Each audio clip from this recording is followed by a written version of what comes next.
The first sight Arnold Schwarzenegger, 22 years old and already Mr. Universe champion, arrived at the Brooklyn Academy of Music for the Mr. Olympia competition with supreme confidence. He dominated European bodybuilding, conquered America's amateur ranks, and now stood ready to claim bodybuilding's ultimate prize. Then he saw Sergio Oliva warming up backstage. Arnold's confidence evaporated.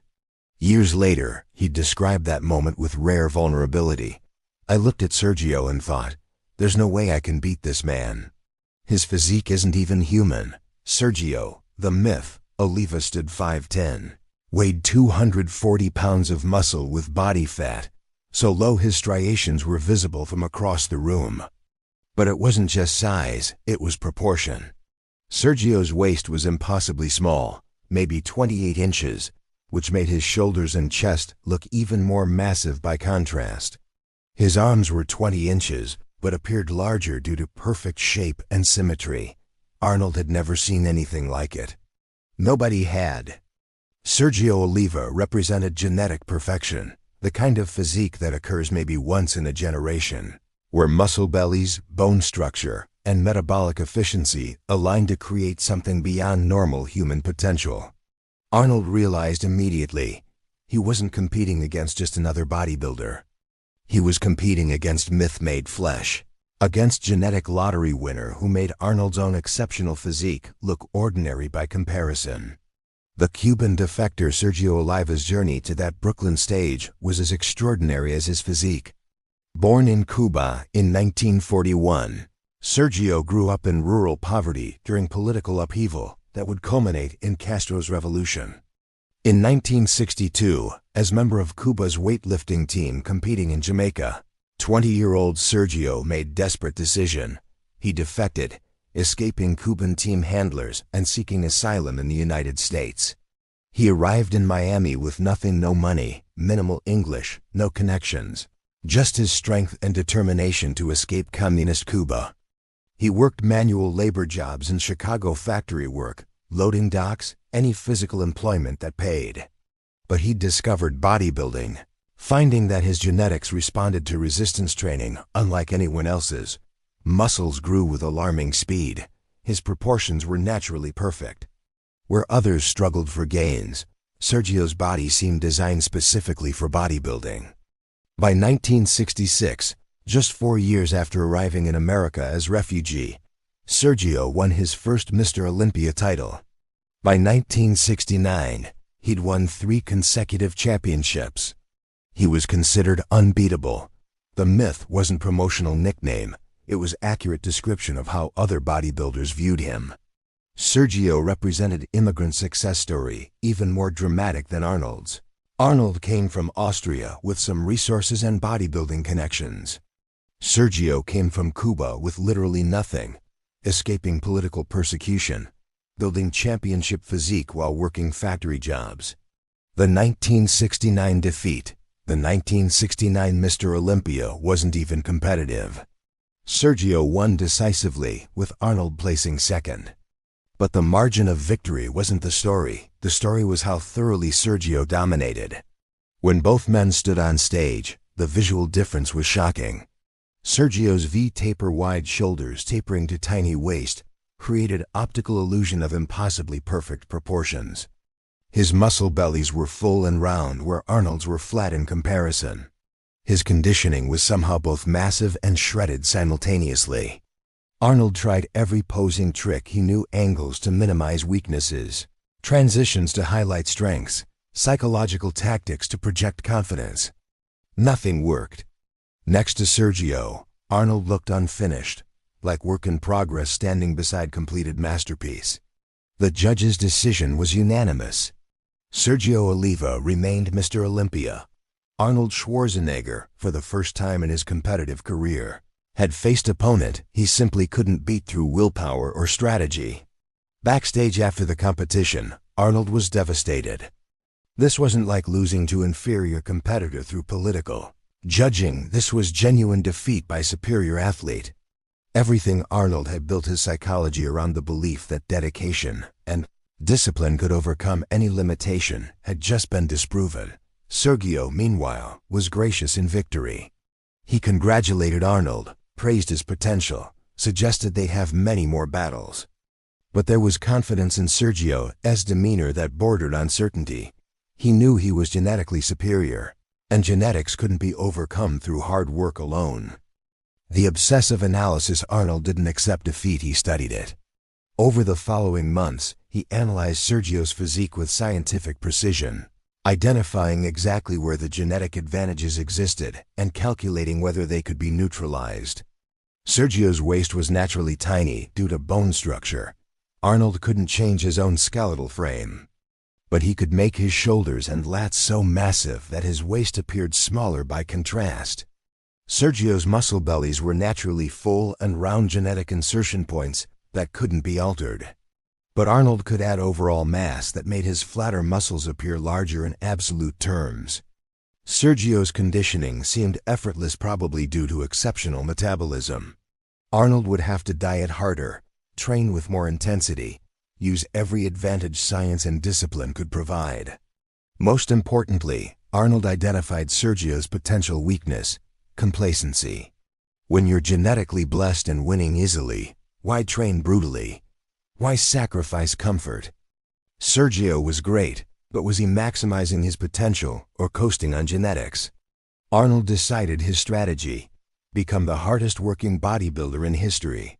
If genetics favored Sergio, discipline would favor Arnold. The battle would be won in the gym during hours Sergio spent relaxing, confident in his natural superiority. The 1970 rematch. September 1970, New York City. Arnold and Sergio faced each other again at Mr. Olympia, but this time Arnold was transformed. He'd added mass everywhere: shoulders, back, chest, arms, legs. He'd dieted to conditioning that rivaled Sergio's. Most importantly, he'd refined his posing into performance art, making every muscle appear even larger through presentation and stage presence. Sergio, meanwhile, looked roughly the same as 1969, still incredible, still genetically superior, but essentially unchanged. He'd maintained his championship condition, but hadn't evolved. The competition became controversial instantly. When both men posed, expert opinion was divided. Sergio's genetics were still superior, his proportions remained more aesthetically pleasing, his muscle bellies fuller. But Arnold's overall package was more complete, larger in absolute terms, conditioned to the same level, presented with superior showmanship. The judges deliberated longer than usual. The decision was split but ultimately favored Arnold by narrow margin. Arnold Schwarzenegger became Mr. Olympia, ending Sergio's 3-year reign. Sergio was furious.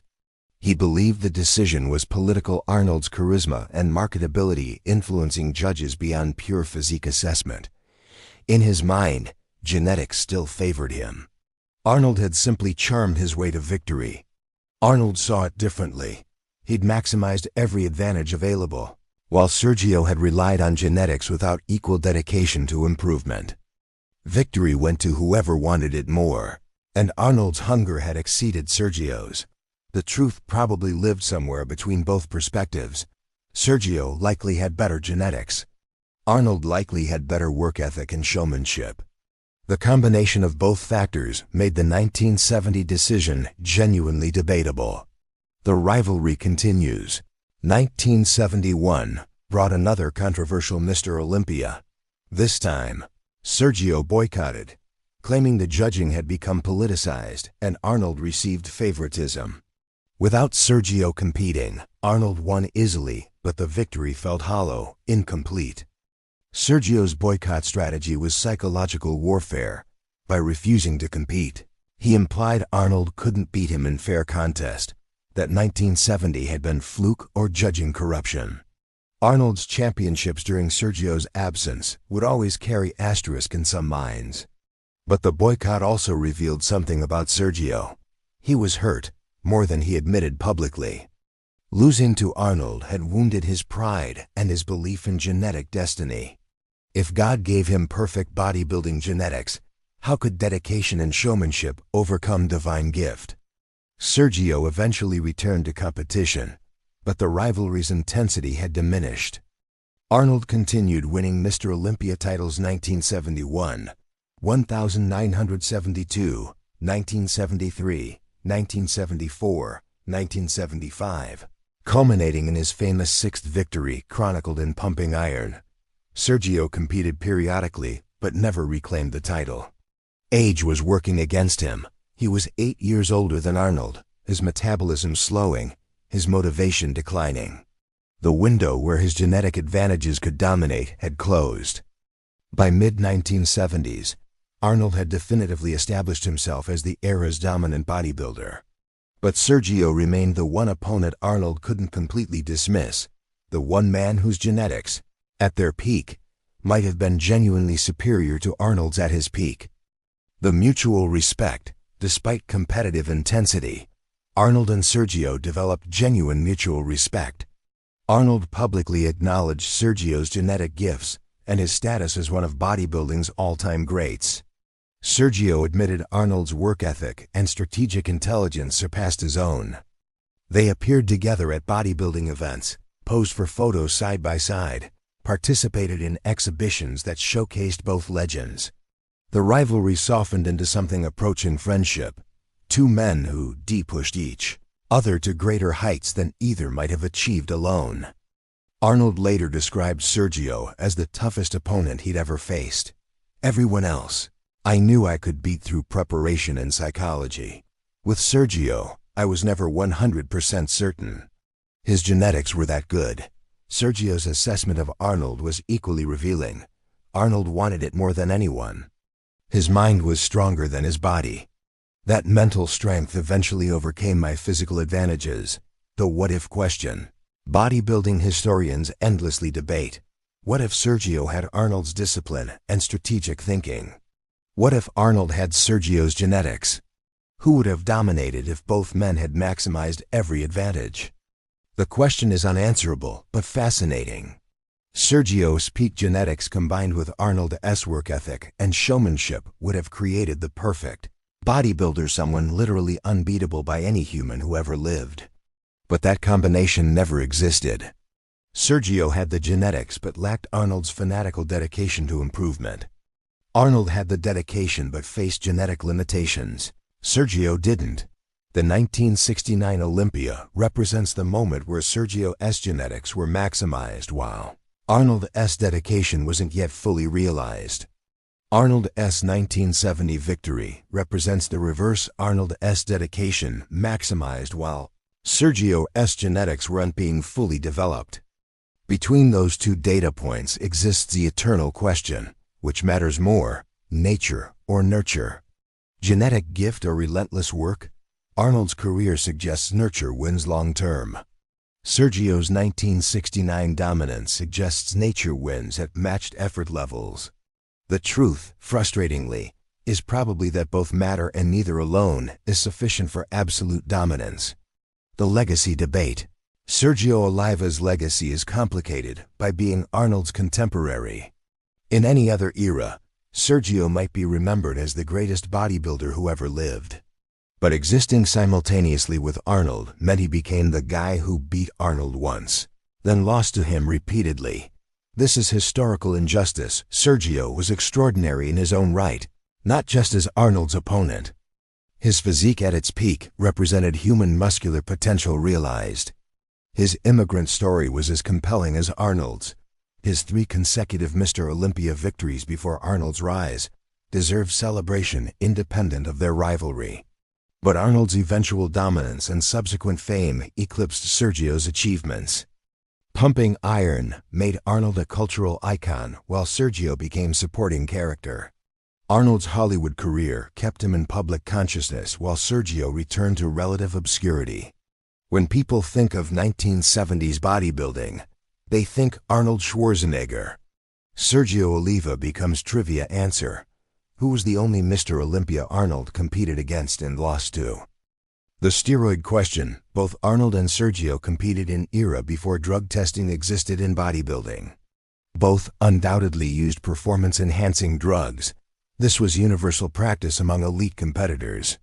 But Sergio's genetics were so exceptional, that some questioned whether he actually needed drugs at the same level as other competitors. His natural muscle belly fullness, his metabolism, his response to training all suggested he was a genetic outlier who would have been extraordinary even without chemical enhancement. Arnold's genetics were very good, but not freakish. His success came from maximizing good genetics through optimal training, nutrition, and pharmaceutical support. He needed every advantage, used every tool available, optimized every variable. This created interesting dynamic. Sergio might have been less dependent on drugs due to superior genetics, while Arnold's drug use was likely more aggressive out of necessity to compete with naturally superior opponents. Neither man has been fully transparent about their drug use standard practice for their generation. But the underlying question remains, if both had competed completely drug-free, would Sergio's genetic advantages have been even more decisive? Or would Arnold's superior discipline have still eventually prevailed? The personal toll Sergio's later life was marked by struggles Arnold largely avoided. Financial problems, health issues, the challenge of transitioning from championship glory to normal existence. Part of this reflected their different approaches to bodybuilding. Arnold treated it as platform for larger career. He was always planning his next move, building wealth, positioning for Hollywood. Sergio treated it as destination. Bodybuilding was his identity, his purpose, his primary source of validation. When competitive careers ended, Arnold smoothly transitioned to acting, business, politics. Sergio struggled to find equivalent purpose. Without the stage, without the competition, who was Sergio Oliva? This revealed another dimension of their rivalry. Arnold's strategic thinking extended beyond the sport itself, while Sergio's excellence was more narrowly focused on competitive bodybuilding. Long-term, strategic vision matters as much as peak performance. The final meeting. Years later, long after both men had retired from competition, they reunited at bodybuilding events as honored legends. The rivalry had mellowed into genuine friendship and mutual admiration. Arnold spoke about Sergio with respect that bordered on reverence, acknowledging that of all his opponents, Sergio was the one whose genetics genuinely surpassed his own. Sergio spoke about Arnold with recognition that strategic intelligence and relentless dedication ultimately mattered more than genetic gifts. They'd both learned what their rivalry proved. Excellence requires both nature and nurture, genetics and discipline, physical gifts and mental strength. Neither alone is sufficient. Both together create greatness. Sergio died in 2012 at age 71. Arnold spoke at memorial services, describing Sergio as one of the greatest bodybuilders who ever lived and the toughest competitor I ever faced. The statement was accurate and revealing. Arnold faced many competitors, but only one genuinely threatened his belief that willpower could overcome any limitation. That was Sergio Oliva, the myth, the eternal question. The Arnold-Sergio rivalry ultimately poses philosophical question. What do we value more, genetic lottery winners who make excellence look effortless, or hard workers who maximize limited advantages through relentless dedication? Sergio represented the former, incredible natural gifts, physique that seemed designed by artists rather than earned through suffering. Arnold represented the latter, good but not freakish genetics, extraordinary results through systematic effort. Popular culture chose Arnold. His story was more inspiring, more replicable, more aligned with American dream mythology. Anyone could work hard. Few could be born with Sergio's genetics. But Sergio's peak physique remains, objectively, one of the most aesthetically perfect muscular bodies ever built. Genetics matter. Some people win the biological lottery in ways no amount of dedication can overcome.